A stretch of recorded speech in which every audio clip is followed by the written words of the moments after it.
Monsieur le Président, Monsieur le Ministre, mes chers collègues, l'Europe, quel numéro de téléphone? C'est ainsi qu'Henry Kissinger raillait la désunion européenne. Il n'est pas impossible que cette mauvaise plaisanterie revienne bientôt au goût du jour outre-Atlantique.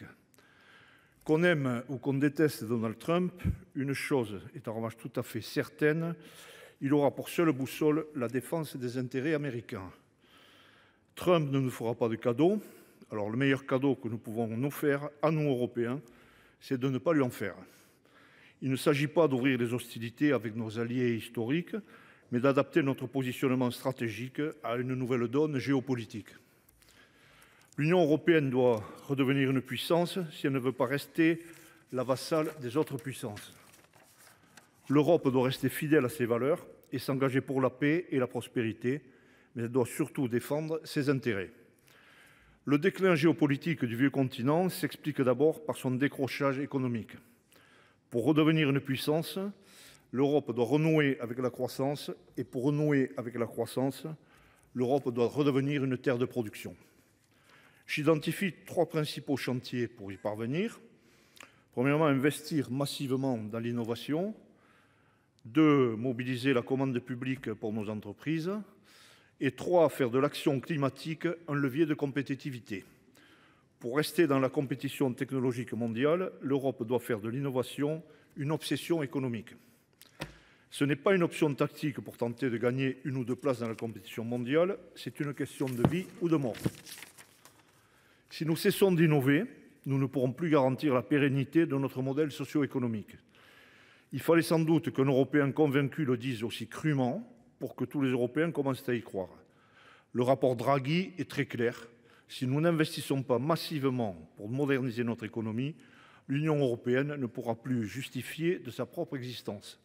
Mario Draghi estime cet effort à 800 milliards d'euros par an. Comment administrer un tel électrochoc? L'évidence, c'est précisément de moins administrer. La bureaucratie ne favorise jamais la compétitivité.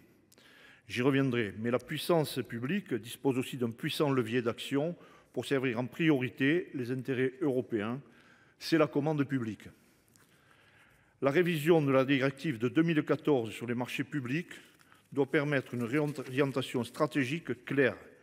Nous devons donner priorité à nos entreprises. Pour appréhender la mondialisation avec un peu plus de sérénité, il faut cesser de considérer que les Européens sont des consommateurs avant d'être des producteurs. 3e et dernier chantier, faire de l'action climatique un levier de compétitivité et non l'inverse. Le pacte vert de la précédente Commission partait d'une excellente intuition. La pérennité de notre économie passe par la transition écologique.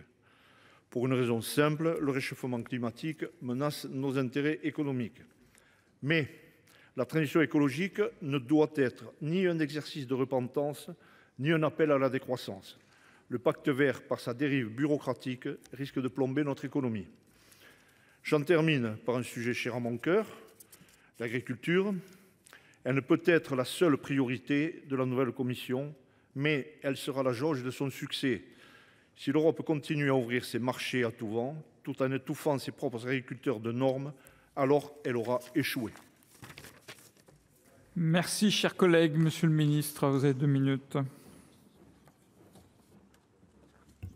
Merci Monsieur le Président, Monsieur le Sénateur Medevielle. Déjà, je ne peux que partager votre constat. C'est en effet une question de vie ou de mort pour l'Europe. Et d'ailleurs, si je peux prolonger, au-delà même de l'élection de Donald Trump, finalement, les tendances protectionnistes, le soutien à l'industrie de la part des États-Unis, les tarifs douaniers, étaient une tendance que l'on voyait déjà dans l'administration Biden. Et donc, on aurait dû en tirer les conséquences, quel que soit d'ailleurs le vainqueur de l'élection. Mais en effet, maintenant, on voit cette urgence qui s'offre à nous. Je partage intégralement les priorités que vous avez citées. Je voudrais d'ailleurs dire que la révision de la directive sur la commande publique se trouve au sein de la lettre de mission du commissaire candidat à la commission Stéphane Séjourné, comme vous le savez, et que au-delà de cela, le rapport Draghi identifie de nombreuses pistes de priorité comme l'unification des marchés de capitaux, l'union bancaire, la réforme aussi de la politique de concurrence et des aides d'État, la simplification et le soutien à l'innovation.